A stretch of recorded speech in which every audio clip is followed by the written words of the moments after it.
Hello, how are you doing? Welcome back to the channel. It is hot, hot, hot, hot. Oh, so hot. When I put this on, this orange t-shirt thing, it was orange and now it's burnt orange. That's how hot it is. It's 26 degrees when we left the house. I've driven up the dale to Garrygill, which is the start of this hike. That might give you a clue. And it's goes a little bit higher and there's a breeze. It's gone down to 21 degrees. But when you're climbing, oh, that is warm. But I'm glad of the breeze. So, where we're heading, Dave? Where we're heading, Dave?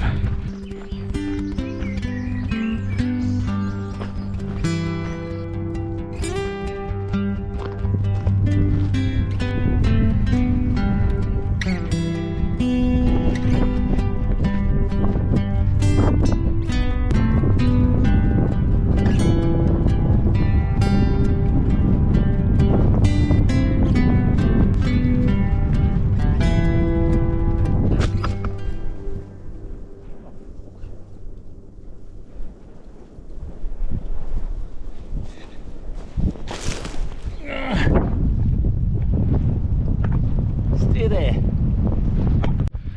Well, apparently it's 7.5 miles and about 2,000 feet of climbing. That's a curl, you. Beautiful. And we're heading to one of the highest summits in England, Cross Fell, 2,930 feet. And I'm sure it'll be a lot cooler up there. And I've been wanting to do this walk for forever actually, but it's always snowing up here. It's always cold and windy and snowing and horrible. I mean, all year round. It's crazy. So now that the warm weather's come, I thought I'll go for it.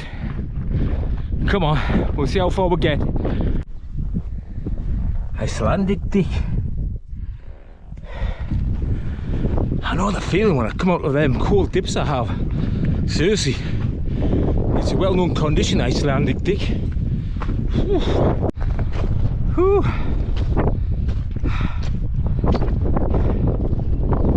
What a view.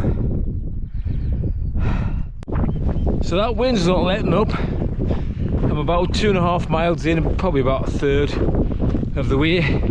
Just met a nice couple there doing the Pennine Way. They'd come over from Dufton or going to Garrygill, 15-mile hike. But just had day packs on because they're using these couriers, you know, these luggage people that take your gear forward, so they weren't wild camping at all. They go to a bed and breakfast, very nice.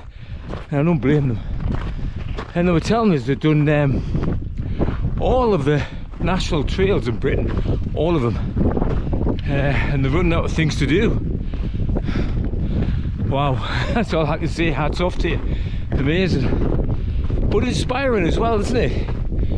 Makes me think I need to get my arse into gear, I guess, and start doing some through hikes.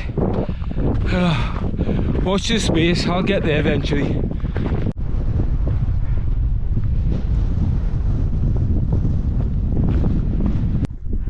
I'm just stopping for a rest here.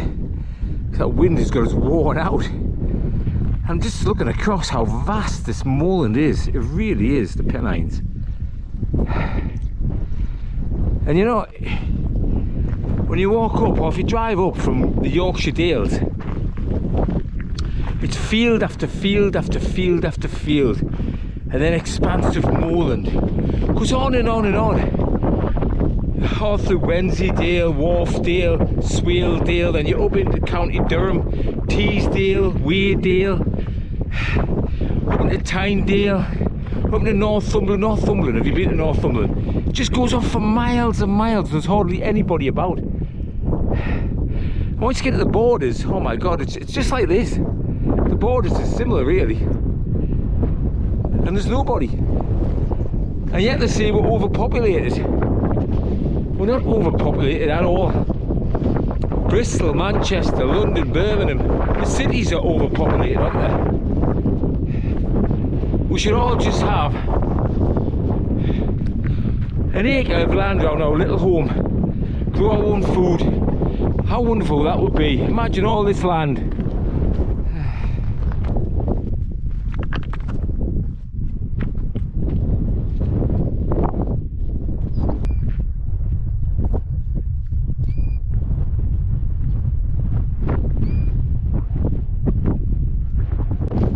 The plovers and the curlews and the lapwings all try to distract us away from the nests. Lapwings can't distract me. Lap dancers, maybe, but not lapwings. Oh, look at this view. This is amazing. I'll just come across here.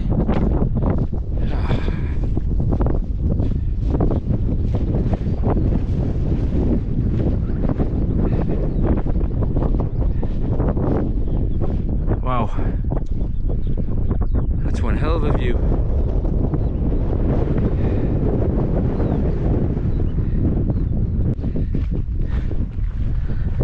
It's just hard to believe that people worked here in these mines.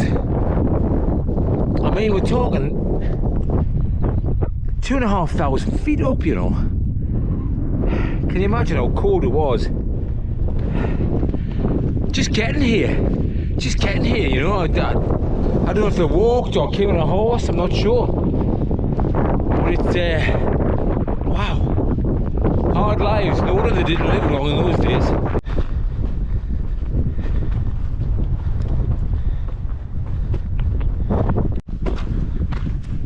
So finally we've made it to Greg's Hut Bothy. Well, have a look inside, see what it's like. What a view. What an amazing view. Wow. This is rather nice. I wonder if there's anybody in.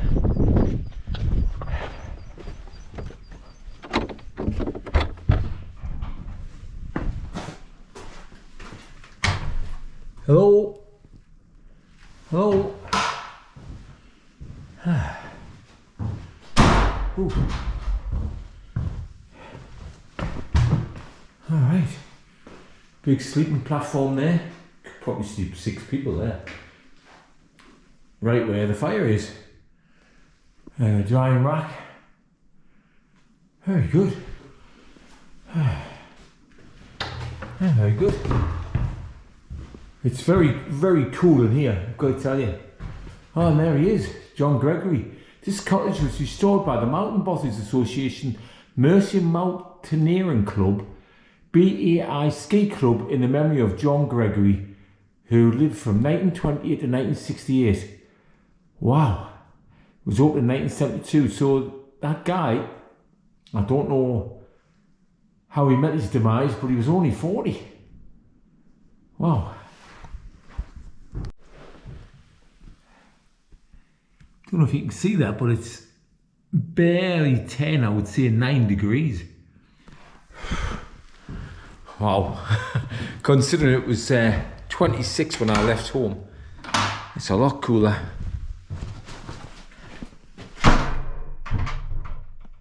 Yeah, really nice shelter that actually. Wouldn't mind a night there one time, but it's actually colder in there than it is out here. When I came outside I can feel the heat. There's a water source there. And if you couldn't get in, there's places you could camp. There's a level area there you could camp if it was full. Nice one. I've still got a couple of 100 feet to go, I'm afraid, to get up onto the summit. And we'll see if we can camp up there or get blown away. Whew, come on. Oh, the difference in the weather. It's mad. The clag's blown over. Don't know if the camera will catch it from the ridge there.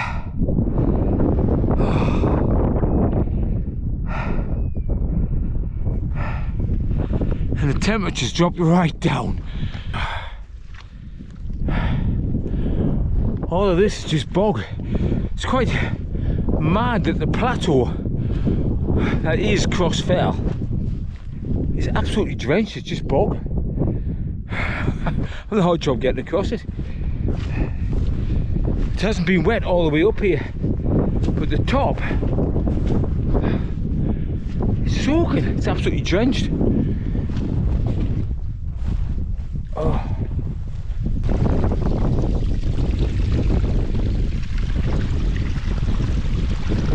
If I'd known there was going to be this much water, I wouldn't have carried 2 litres of water. 2 kilograms worth of water with us. But you wouldn't expect it to be running water on the top of a mountain. It can't just make sense, does it? But it's a proper floor there.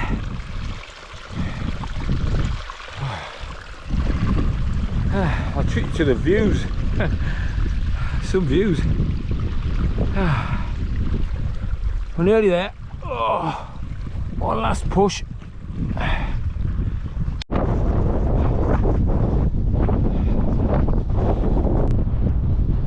Whew. We made it. Oh wow. This is something.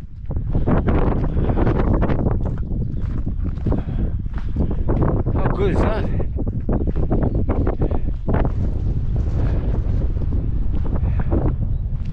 And there's the trick point for Crossfell.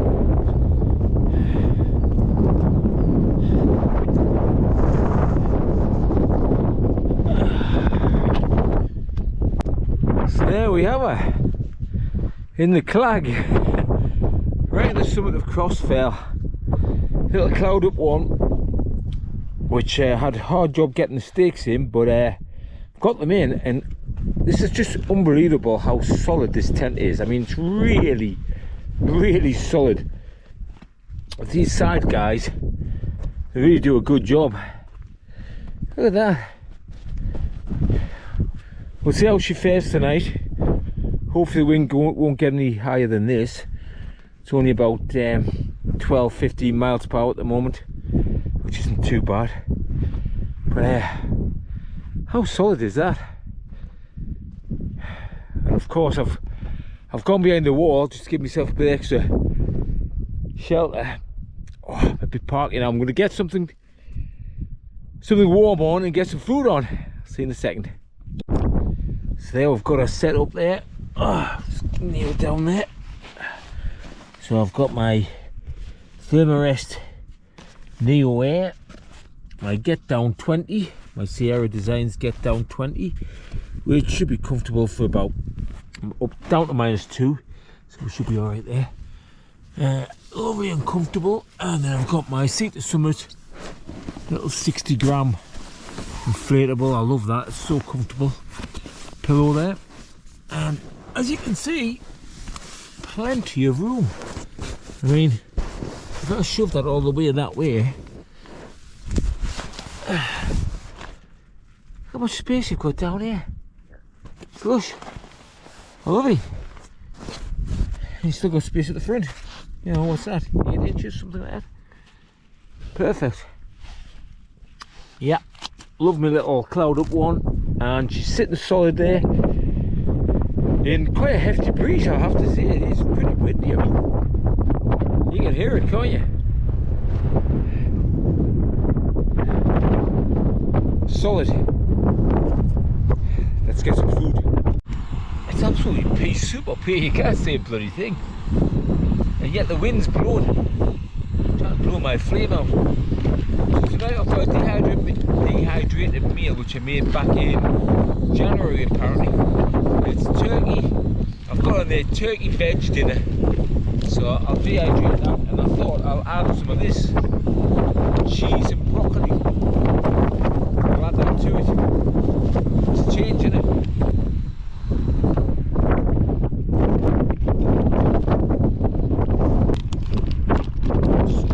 Experiment. And then while we're waiting, I think I'll have a can of Elvis juice. Very nice. Now I know, you know, if you watch the channel, you'll know that I had a go at brew dog, and I vowed I wouldn't drink any more brew. Because basically, can you hear it? Above this wind, basically, I had some shite on about climate, you know, there was sustainable and all for net zero climate change, and I just won't support people that put that. So I avoided it. But then every can of lager I pick up says we've planted trees for the climate and we've, sustainable this and just this whole climate agenda shit. We all know it's a lie, we all know it's bollocks. It's getting to the point where I can't drink a bloody anything or have anything to eat without. They're just ticking the boxes, aren't they? And when they find out it's all pile of bollocks. Cheers. They'll go on the next bandwagon. When we're drilling oil in the North Sea again, they'll be all for that. They'll be like, oh yeah, drilling oil, drill baby, drill. They'll tick that box. They're just going with whatever's the current agenda, aren't they? This is what they do. But it does taste good, I must admit. I've got to tell you, the weather is just mad. It was absolutely gorgeous at home. 26 degrees today. And it's freezing up here. Crossfell. To another country, to another world. And it's foggy. And the fog is blown across because it's windy. But look at that. Look at that. So I've had my dinner. And the view hasn't got any better. It's just pea soup out there and the wind's still blowing like I don't know what. It's crazy. But I thought I'd tell you about this guy I met. Just as I was setting off from Garrigill, there was a guy living in the bungalow down the bottom and he came out to chat to us. Oh, actually got a signal. He was called Roland Green. Roland Green. And he was 94 years old. And he was fit looking bloke. He didn't look any more than, 70 odd. And he'd farmed all across Crossfell all his life. 5,000 acres. He said there was 20 miles of boundary. And in those days you used to have to walk it. 20 miles of boundary to look after. To see if you need to repair it or fix it, the walls. And of course it was sheep, he kept sheep. And he's written a book.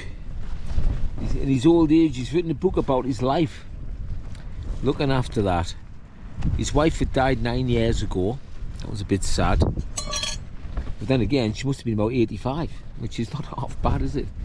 And here he was, 94. He'd built his bungalow 50 years ago. And I said, how do you keep yourself so fit? Just looking after the bungalow. He says, no, I go bowling. He goes bowling in Carlisle. That's Carlisle. And he shows he had a car. He drove his car to Carlisle and he went bowling. 94-year-old. Looking after his 4-bedroom bungalow still. Looking after himself. He was sprightly. He was, that's what it does. Keep you walking, you see. He walked. He didn't have a quad bike like most farmers these days. Going around their land, perusing the land, looking after the sheep and whatever. He walked. So I guess that's the message, isn't it? Get out there, keep busy, keep walking, keep living.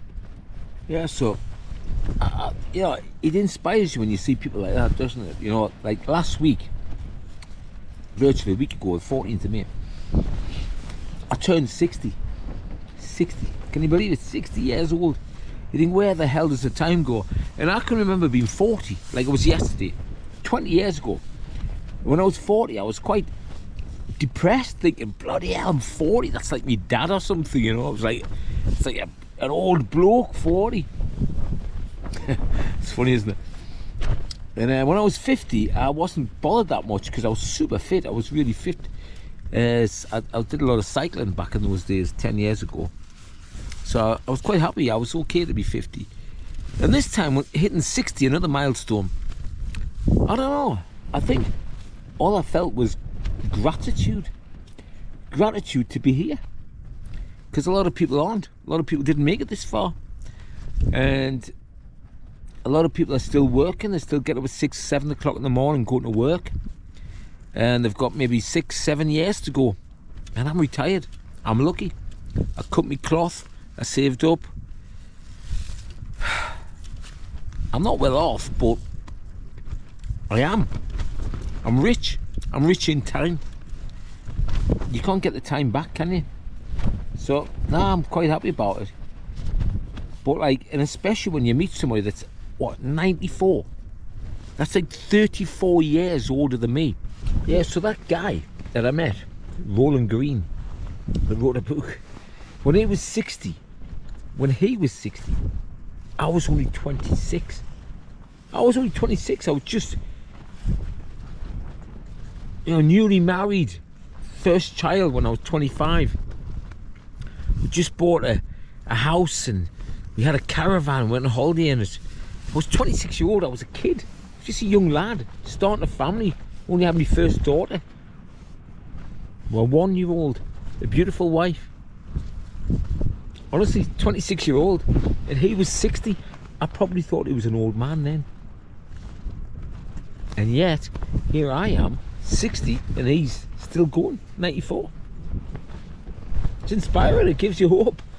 You know, I don't know, it's just, it was nice to meet him. Oh, you want to see this out here. Look at this. My wife's in the garden with a cocktail. It's lovely and warm, it's sunny. And I'm stuck up here. Crossfell, the most God-forsaken place on earth. Ah, crazy.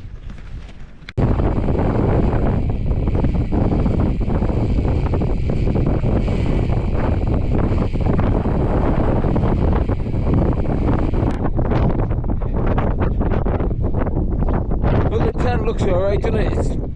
I think it'll be fine. Behind this wall. I'm behind this wall. And this is my view. This is what I can see. Well, I'll probably only ever come here once in my life, and that'll be enough, I think. It's crazy. It's mad. Gorgeous sunshine down in the dale. We've got clag. High winds. They're very warm actually, so I'm gonna get in, make myself a cuppa, get myself in my sleeping bag, get walking. I'll see you lot in the morning. Oh, it's horrible out there. What a horrible night. It's never stopped raining and gusty winds. It's been awful. It's Switch weekend, bank holiday weekend. It's been fantastic weather down in the Dale, and up here on the summit of Crossfell. Oh my God! I've stayed in bed. I haven't wanted to get up, but I better now. I'll get myself packed up and we'll get on our way. Oh.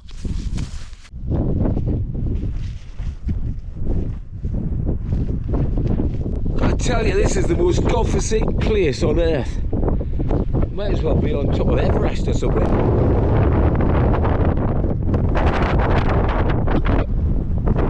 Right, as always, leave no trace, and we'll get off into the clag.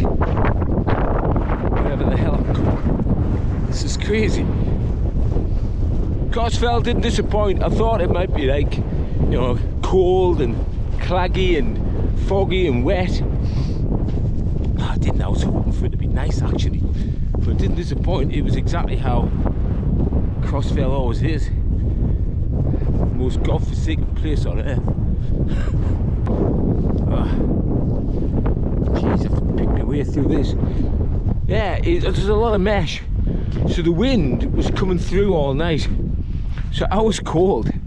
I kept my coat on all night and I had my hood up as well. You know, so it just shows you, you think you don't need, oh bloody hell, there's bog everywhere. You don't need a 3 to 4 season tent when it gets to the end of May. Well, on Crossfell you do. On any summit like that you probably do. This is horrendous. So there you can just see the cairn. So basically going from cairn to cairn, and that's keeping us right. I've got to say, I bought this cap. I don't normally wear a cap to keep the sun out of my eyes. Oh, look at this blue sky. Oh my God, look.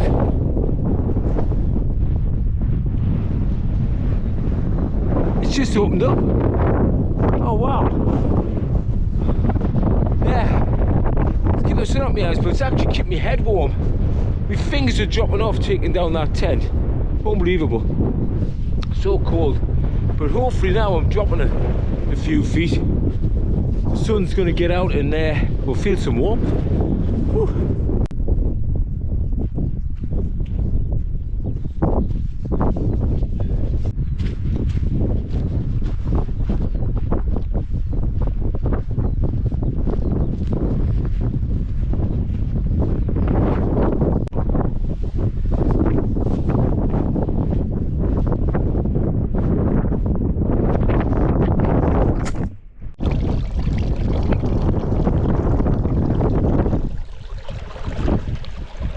One thing for sure, there's plenty of water about. It's so boggy, it's unbelievable. If you ever do this route, be prepared, it's boggy. I'll just stop here and give you the view.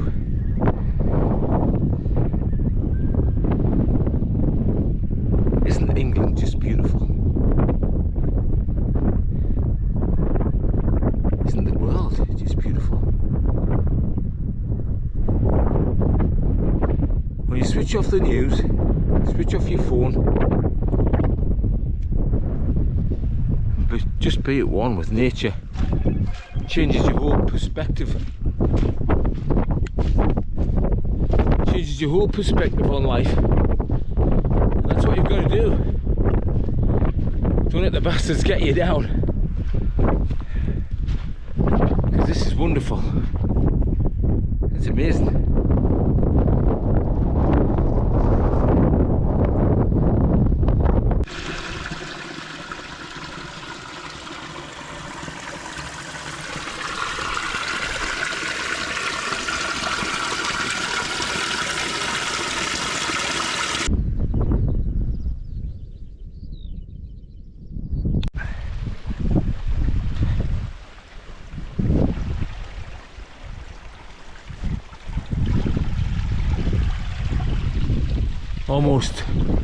Almost dippable that, but I'll save myself for later, I think. Hopefully I'll find somewhere better. What a gorgeous little pond. Stunning. It's probably not natural because man has made that. I don't know what it is. Something from the mining era, I guess.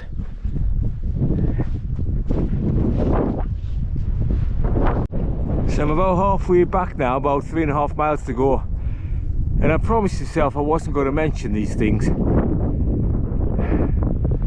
because I don't want to bring the vibe down. But anybody that still thinks they're natural, I can't help you. I can't help you. There's so much evidence now. But you know what? The front of my car is covered in bugs. The front of my camper van covered in bugs. Bugs everywhere. There's bees in our garden, there's insects everywhere. Birds are doing well. Nature does not seem to be suffering. So I keep telling myself that, whatever it is, whatever they're spraying up there, you know, filter your water, eat as well as you can, and smile through it. Don't let the bastards get you down, that's what I say.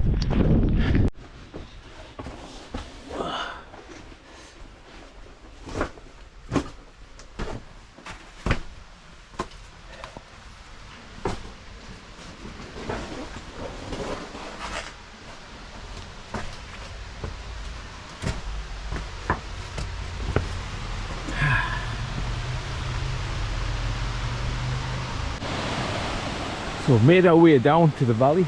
It's 17 degrees down here, believe it or not, considering how cold it was up there. And we've made our way to Ashgill Force, which is just spectacular, I think you'll agree.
Wasn't that just absolutely stunning?